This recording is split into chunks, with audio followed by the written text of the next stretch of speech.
Hello everybody, welcome back to my channel. My name is Queenie for those who don't know me, reviewing Love Island Season 11 Episode 2. Before I get into it, please make sure to like this video, subscribe and hit the bell, and leave a comment down below. I have a bone to pick with ITV. Why is it still crashing? And it always wants to crash when the show is going on. It never crashes when there's commercials. And y'all want people to pay premium? Stupid. So as you guys know, I missed a little bit of context from the first episode, so I went back and watched it, and a few things that I saw was that Mimi said that she was into Ayo and Manveer when talking to Manveer in their first conversation. So that probably is why Manveer was like, I think she's lying about being into me. Ronnie kisses the women way too much. He does. When he was talking to Jess, it felt like their chemistry was reciprocated, but he was doing that same, like, let me hug you and kiss you on your forehead or kiss you on your cheek to Samantha. And I'm just like, I don't know. I don't know if it's anything to, like, speculate about him as a person, but me as a viewer, it's a little bit too much. Then Nicole is actually the one who works for her dad. However, Harriet is also spoiled by her father. So I think that they both fall into the same bracket when it comes to wanting a guy who's a bit older and more well off. And lastly, Ayo. So I saw a lot of commentary. People were like, girl, Ayo was really begging, like he was fiending for Mimi. He needs to chill. Here's the thing. Was he begging it? Yeah, a little bit. But I do like when men pursue women. That's me personally. I'm a more traditional person. I like when men put in the effort to get a woman's attention. Was it a little bit much? Maybe. Especially because in this day and age, everybody's love bombing and people say a lot of sweet nothings and then amount to nothing when it comes to actually fulfilling those promises that they gave you in the beginning. But we can't tell if he's being disingenuous at this point. So I'm hoping he's not playing a game. I'm hoping everything he's saying is the truth. And time will tell if he was really love bombing her or if that was genuinely how he felt about this girl. So I'm going to let Ayo do his thing. I'm feeling it right now with him and Mimi. So let's move on.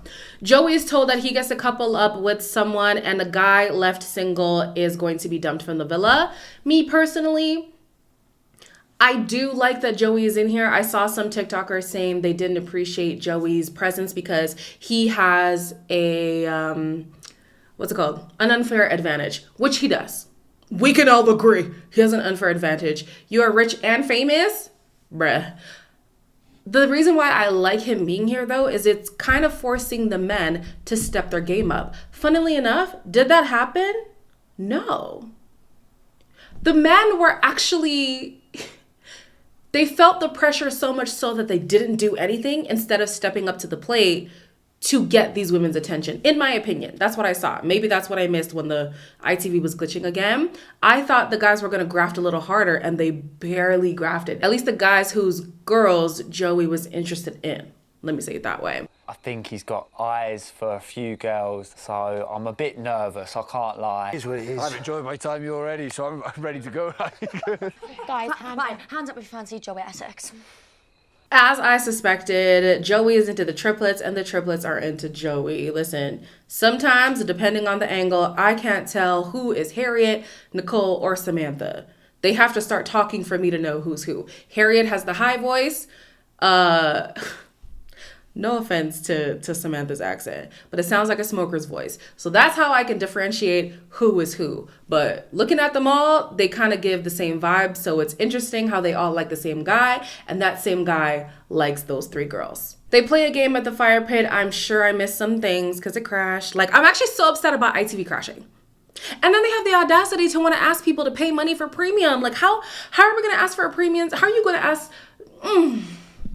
How are you going to request for people's money for a premium service when your basic service is barely working?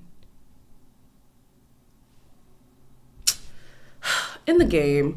Harriet gives Kieran a horrible lap dance. To me, it wasn't that great, especially considering that she's a dancer, but she sealed it with a kiss, so that kind of made it better. Io would like to have a threesome with Nicole and Mimi, so she ended up actually giving him that first night kiss that she was initially hesitant about, and apparently they kissed twice. That's what I saw on Twitter. I missed it. I didn't get to see that. Joey fancies Samantha, Harriet, and Nicole the most, the triplets. Patsy fancies Munveer and Ronnie the most. Sam thinks that, do you guys actually think that Patsy likes Munveer, or is it because Munveer pitched a game plan to her and so she's just gonna lean into that until she finds somebody who she's actually into? I don't know if I don't know if she would actually be into Munveer for real, but I don't know her, so. Sam thinks that Samantha is the most tasty. Kieran would like to share a bed with Harriet and Nicole. Samantha had an instant connection with Ronnie, and Ronnie thinks that Jess and Harriet have the best bodies. So Ronnie didn't pick Samantha. This is like Samantha's villain origin story because she was so ready to like sweep Ronnie off of his feet and he didn't pick her when he had the opportunity to pick her. You know what I'm saying? A few of the girls are also realizing that Ronnie has a wandering eye and they need to keep an eye on him. Yeah, you do. So Ronnie's now talking to Jess and he's trying to let her know that he is all in on her. And even though she's skeptical, she's going to give it a chance. Joey rocking up, that was a bit mad on that, wasn't it? Good. Nice boy, but he's not my type. Good, because he ain't never your first kiss done. We had a first kiss down there. What'd you rate out of 10? It's only a kiss. Don't mean anything. Little 9.7 9.7. What room is there for improvement there? So I kissed him on the terrace. Oh, but it's a kiss at the end of the day. Get it in there before he might be dumped. Exactly. I really hope that Jess listens to her gut, listens to her intuition, because she called out Ronnie's behavior. And then she's also saying, a kiss doesn't really mean much. We're just playing around. It's not that deep. But the more that she talks about Ronnie, and when you see her talking to Ronnie, it seems like she's getting attached. So I'm like, remember that you are the one who called him out for having a wandering eye. You were the one who's saying this isn't really that deep. So, let's just keep it light, keep it airy-fairy.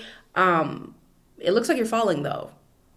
So I don't know. Sometimes our heart doesn't match with what our brain is thinking. I think you need to have a conference between them two, because your heart seems to be doing something different, sister. She definitely needs to be careful. Ronnie is giving player vibes and he's not hiding it at all. He will say whatever he needs to say to whoever's sitting in front of him.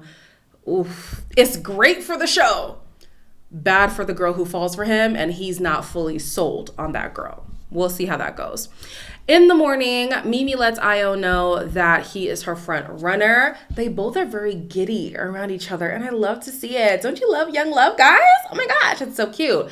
They both, however, say that the other person is mysterious. And I was thinking, I can kind of see mystery for Mimi, but Io? Girl, that man has been pretty transparent. Like, he has made it very clear. The man basically said, your lips are tantalizing. He's very into you. There is no mystery. I don't know what sis is talking about, but okay. Samantha is upset after hearing that there was a kiss between Jess and Ronnie. So she's now focusing on Joey. Ronnie is now banking on another kiss with Jess, but before he could even really solidify that, Joey intercepts that conversation to have a conversation with Jess. I look for confidence in girls. Yeah. 'Cause I feel like I they need hold their own, haven't they? My dad passed away a few years ago. I'm sorry to hear that. It's all right. My mum passed away when I was 10. Oh, yeah. sorry, that's awful. Oh, it's all right. Yeah. Yeah. So it's better to. Did you only find to you spoke own about it when you got older? Yeah, when I was 30. So there's a little bit of a love spider web going on when it comes to Joey, not just in this episode, but definitely in the next episode. Samantha's into him, but he seems to be into a few people, so he's going to cast his net wide. Jess was one of them for the time being. They had a really good conversation. They connected on losing a parent. They talked about grief. They talked about opening up in your adulthood. They talked about confidence and what they find attractive in their partner. It was a really good conversation. Jess says that she's not closed off, but I don't get the impression that she's open to Joey. That's from what I got after this conversation. And later on in the episode, she did tell Ronnie, even though she had a good conversation with Joey, she hopes that he doesn't pick her. This is why I'm saying, like, girl, do you hear yourself when you talk about Ronnie? Because you paid Ronnie out to be a player, but your heart is leaning towards him. So I'm like, be careful. Be careful. Joey then talks to Samantha, and she makes it clear that she only has eyes for him. Who you got your eyes on anyway? No one.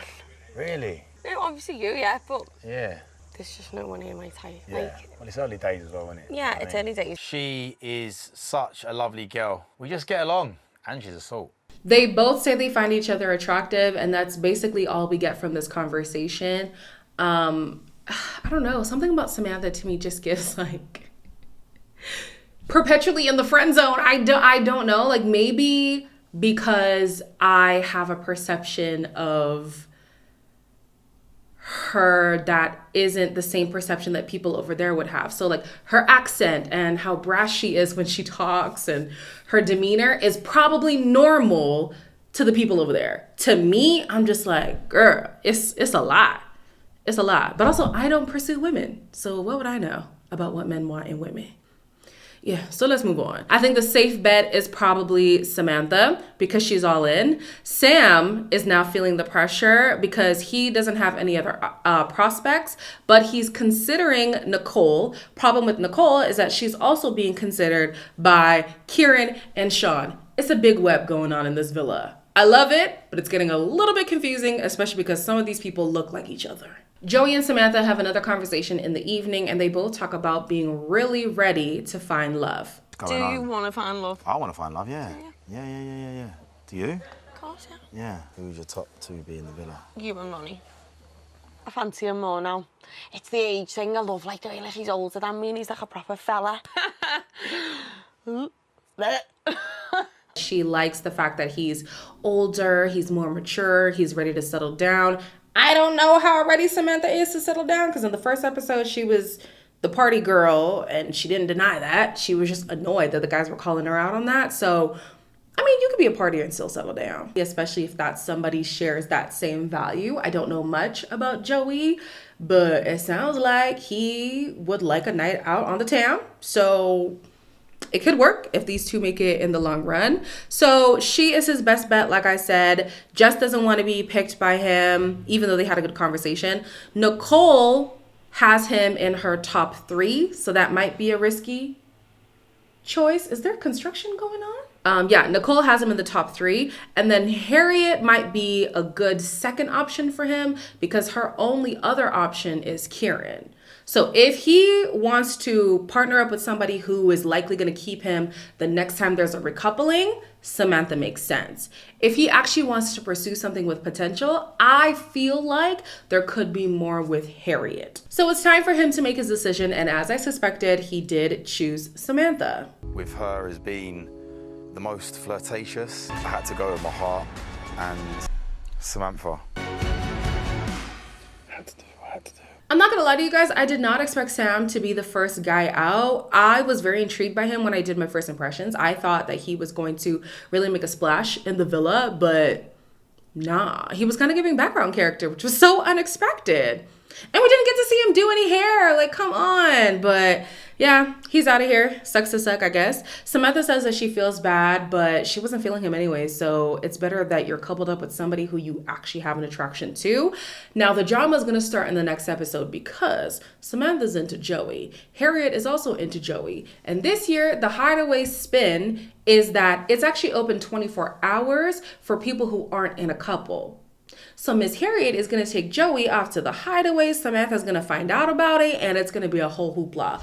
Also, poor Samantha. She keeps finding things out through the grapevine. She found out about the kids through the grapevine. She finds out about this through the grapevine. Like, that actually might be rough for her. It might be a rough go. But I anticipated her having a rough time in this villa. I just sense it. So we'll see how that pans out. As always, like, comment, share, and subscribe. And I'll see you in the next one.